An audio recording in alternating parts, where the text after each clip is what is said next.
Lift up the lining in the trunk to gain access to the spare tire and jack.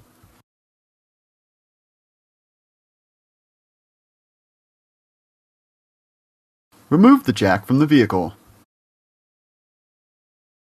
Make sure your vehicle is parked on a level surface. Never jack it up on an incline. Make sure your vehicle is in park, or if you have a manual transmission, leave it in gear. Engage your parking brake, which is typically either a lever by the gear shifter or a pedal on the left side of the footwell. Block the wheels at the opposite diagonal end of the vehicle from the end that is to be raised. For example, if you want to raise this wheel, block this wheel. If you want to raise this wheel, block this wheel, and vice versa.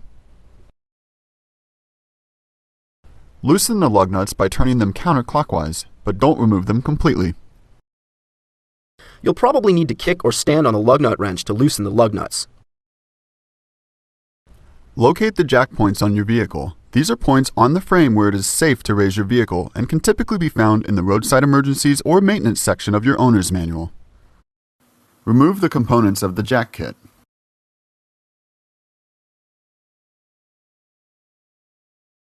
Check your owner's manual for the exact location of the jack points on your car. Then position the jack underneath the jack point.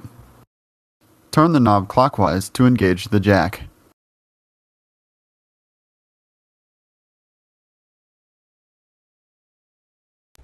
Use your hand to crank the jack until it meets the vehicle. This will help keep the jack in place once you connect the jack handle. The jack points on your vehicle may look different than the ones shown here. Therefore, it's imperative that you use your owner's manual to identify where they are on your vehicle. Connect the jack handle to the jack and engage the jack to raise the vehicle.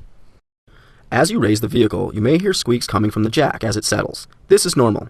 However, loud noises or twisting metal sounds are cause for concern. In this case, lower the vehicle and reposition the jack. Raise the vehicle until you have enough clearance to slide the lug nut wrench underneath. Place the jack stand under the frame of the vehicle or under a suspension component like the one shown here. If you plan on jacking up your vehicle, we strongly recommend getting an aftermarket jack like the one shown here. They make raising and lowering your vehicle much easier. Regardless of which jack you use, you want to allow the weight of the vehicle to rest on the jack stand rather than the jack. Lower your vehicle in a controlled manner onto the jack stand. Before you get underneath your car, wiggle your vehicle to make sure it's resting securely on the jack stand.